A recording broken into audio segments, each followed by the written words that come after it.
Yo, what's up, guys? Hope y'all having a great day. Thank you for watching. Today we're going to cover the RustConsole Edition Bunker Series Part 1. It dawned on me that a lot of the bunkers that people use are actually kind of patched out. At least the ones I used to use are patched out. And I can only think of like 10 off the top of my head that were still working. So I figured I'd make a video series about it. And like at the end of the video series, maybe I'll make a compilation or a playlist or something. Maybe I'll do both. I don't really like YouTube playlists. I think they suck ass. I like the compilation videos better. Anyways, that being said, the first bunker that I'm going to show you is probably it's the second bunker I learned. The first one was the Dropbox one, where you had to commit sewer slide and switch stuff in between your Dropboxes and stuff. And that one's kind of a pain in the ass. This one you have to commit the sewer slide, but you only have to do it once per day, and then it's all good. So basically, you can do this with different footprints. You can have this triangle here be a square or whatever. I have a couple of videos on my channel, like build videos. I think they're like 1x2 versions of it. They're older ones, so they're kind of cringe, but if you want to check them out, feel free to.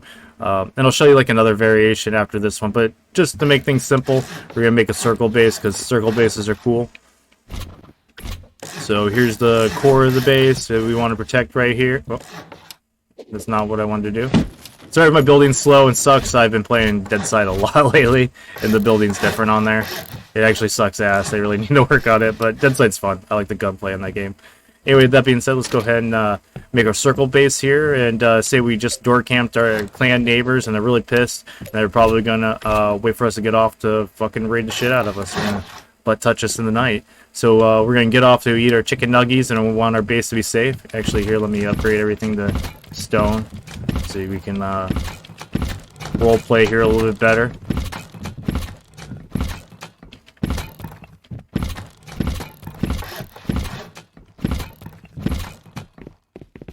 Okay, so here's our little base that we want to protect. We're going to add our bunker here. Now, you can make these square if you want, but I recommend keeping these triangle. I mean, it depends on the footprint of your base, but like here, I'll show you a square real fast.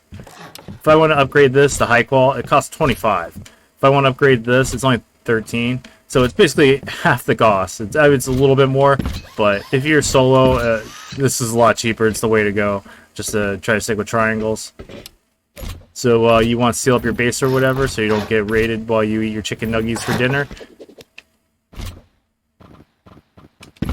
You put a half wall here and a roof piece here, and you upgrade it to the highest that you got. And here's how it works.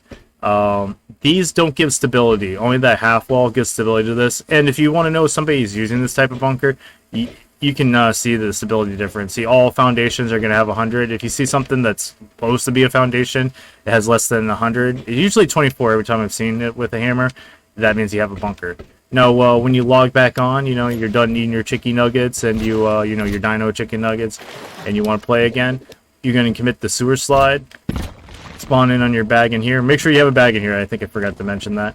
And, yeah, break this twig. Boom. And you're good to go.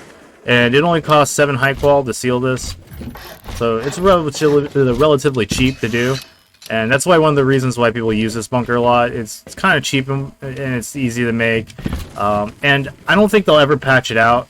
They've had exploits for this where it made it easier for people to raid it, and they actually got rid of the exploit. So it makes it seem like the devs don't have a problem with this bunker. It's like one of the few bunkers they haven't really messed with. And it works. So honestly, it's been around forever.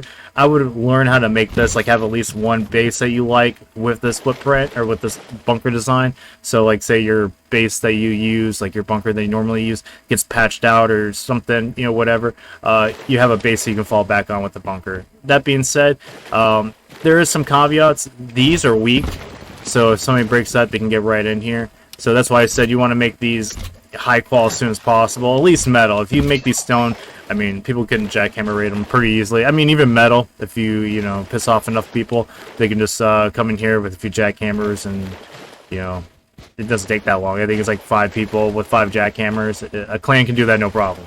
So you want to make this high qual as quick as possible. And yeah, honestly, you want to probably either honeycomb them or have this like in the interior of your base, so it's not like sticking out. You know, or even put like walls above it so people can't get access to it, like the south side, unless they raid like, you know, a floor piece or wall or something anyway. So you just want to protect these as best as you can. Otherwise, yeah, people are gonna get rid of this twig and get them for free. So this is the one design. I have another design that I use. It's on YouTube. It's not like I'm the only person that came up with it. But I used it in my one video, like the small PP clan raids me or something. I forgot the name of the title. Maybe I'll put a link in the top right hand corner if you guys want to check it out. It's like they raided me for like 2 hours. There's only a little bit of it in there. It's like older videos, probably cringe as well. But yeah, this is like kind of an easy one. If you don't have any design you want to do off rip and you just want to put a base down, you can just slap this down. You can do it with other footprints, but it just seems to work. It just lends itself really good to this 2x1 design. The only problem is all these have to be high qual. I mean, they don't have to be high qual, but they're if you don't have them high qual, then it's cheap for them to get into your bunker. And the bunker seal would be here, so this would be your traditional like 1x2. I'll just put the DC here. No, I'm not putting it in straight. I don't care. You put your bag in here, and you want to honeycomb these, obviously. And you can make this like honestly your front door. I've done that before when I was being lazy and wasn't gonna do shooting floor. Made this my front door, but honestly, it's better to have your make this like kind of like a jump up. That's what I did in Small People Clan Raids Me 1. So I put a ladder here, so I had to climb up or whatever. And when people would start raiding, they'd break the ladder. So if they didn't bring a ladder and they didn't get TC, they'd kind of be shit out of luck.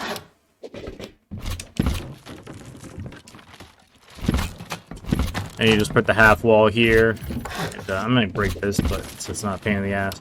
You can jump and place it, but it's kind of a pain in the ass. I'm not gonna lie.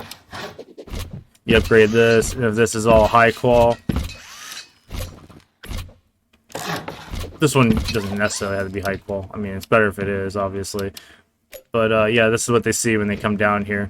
So they have to raid one of these. They can raid this and south side, but you know, whatever. If they're not a clan, they're probably not going to do that. It's kind of a pain in the ass. So this is the other way that I've seen do it, and I've done it before myself. I don't really like these bunkers. I'm not gonna lie. They are really expensive because you have a lot of foundations. You have to high qual, and they're raised foundations, so they're kind of obvious. So I just like to have this in the toolbox in case like my other base design gets patched out or whatever. I can fall back on this, or I'm just being lazy. You know, I just fall back on this design. But honestly, this is just one to, like I said, have in your toolbox. Learn another base design that you like and use that. And if that ever gets, you know, whatever, you can't use it for whatever reason, it gets patched, or you just, you know, whatever, you can't use it. You have like one of these designs that you can fall back on. So I go on like a building server, fuck around with the, you know, the concept of the stability bunker, find a footprint that you like, learn it, so you can build it like, you know, the back of your hand, and then just never use it unless you really have to. But that being said, let me know down in the comments what you guys think. Next, I'll probably handle vending machine bunkers, since they're, you know, you don't need any BPs for them, and they're pretty easy to do. You can have like a decent bunker on day one with a vending machine bunker. So I'll probably cover that one next, and then we'll get into more harder bunkers from there. The vending machine bunkers are very easy to teach as well. So anyways, let me know down in the comments what you guys think. And yeah, if you want to stay up to date with this kind of content for Rust and Deadside, make sure to subscribe and hit the bell, and I'll catch you all later. Deuces.